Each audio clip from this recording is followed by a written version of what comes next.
Tenth class के बच्चों नमस्कार। बच्चों आज हिंदी की परीक्षा है। परीक्षा के लिए ऑल दी बेस्ट बच्चों, डू दी बेस्ट। और क्वेश्चन पेपर सब पहले वन डिस्कस करते हैं। पहले व्याकरण के क्वेश्चन रहते हैं, ध्यान से उसको लिखना।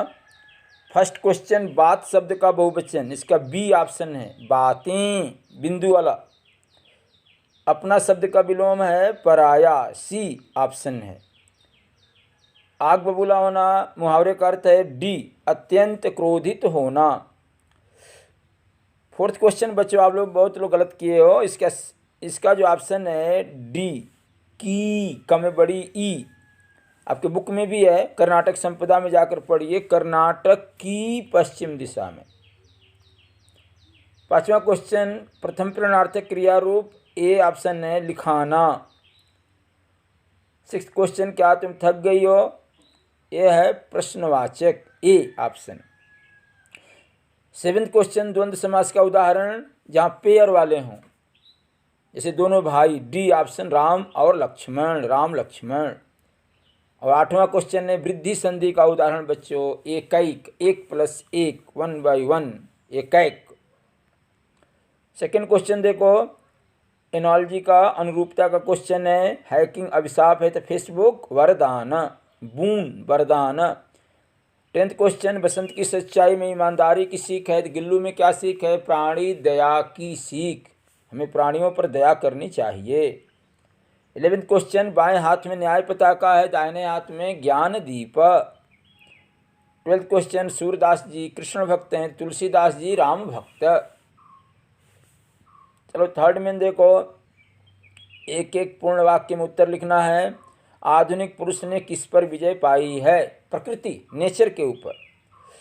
बसंत क्या, 14 क्वेश्चन, बसंत क्या क्या बेचता था, तो छलनी, बटन और दिया सलाई। उसके आगे 15 क्वेश्चन देखो, हरिशंकर परसाई जी अपने पहनने के कपड़े कहाँ दबाकर सोए, तो सिरहाने, सिरहाने बोले तो तकिया, तकिया बोले तो पिलो, पिलो के नीचे दबाकर सोए ताकि कोई चुरा न सके। और 16 क्वेश्चन देखो, लहाटू कौन सी रस्सी लाया था, तो लहाटू नायलॉन की रस्सी लाया था बच्चों, NYLON, नायलॉन, रस्सी माने रोप। उसके बाद बच्चों फोर्थ में सब क्वेश्चन आंसर है, फिफ्थ में क्वेश्चन आंसर है। फिर 32 क्वेश्चन, दोहे का भावार्थ लिखना, आपके बुक में दिया हुआ है। फिर ट्रांसलेशन आपको बताया अंग्रेजी में, इंग्लिश में कीजिएगा, 33 क्वेश्चन। उसके बाद 34 क्वेश्चन, कर्नाटक की शिल्पकला वास्तुकला का परिचय देना है, कर्नाटक संपदा लेसन से पोयम लिखिएगा, फर्स्ट मातृभूमि कविता से। अब आइए 36 क्वेश्चन पर ध्यान दीजिए। गद्यांश को पढ़ना है और 4 क्वेश्चनों के प्रश्नों के उत्तर लिखना है। पर ध्यानपूर्वक गद्यांश पढ़ना है। प्राणी मात्र के जीने के लिए खाना पानी जरूरी है, उसी तरह सुखी और शांत जीवन के लिए सबका मिलजुल कर रहना जरूरी है। तो देखिए पहला क्वेश्चन आता है, सुखी और शांत जीवन के लिए किसकी जरूरत है, सबका मिलजुल कर रहना, मेल मिलाप से रहना, मिलजुल कर रहना, टुगेदर। और किसान खेती बाड़ी किस तरह करते हैं, अगला क्वेश्चन है। मिलजुल कर रहने से हम एक दूसरे का सुख दुख समझते हैं, इससे आपस में सहायता की जो प्रेरणा है ना, सहकार, वो भी पैदा होती है। और इसी परस्पर सहकार की बुनियाद पर समाज की व्यवस्था टिकी हुई है। उदाहरण के लिए गांव में किसान खेती बाड़ी में एक दूसरे की मदद करते हैं। तो किसान खेती बाड़ी किस तरह करते हैं, मिलजुल कर करते हैं, एक दूसरे की मदद करते हैं, ठीक है।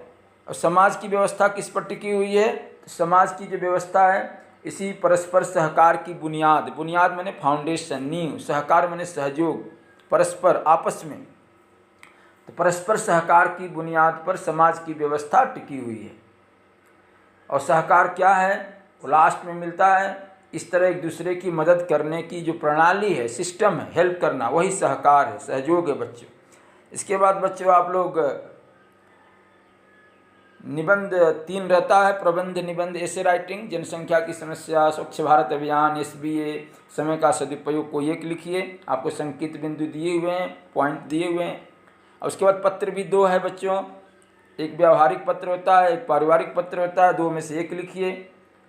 इस तरह बच्चों ऑल द बेस्ट। मैं विश्वास करता हूँ आप लोग तैयारी कर रहे होंगे। धन्यवाद।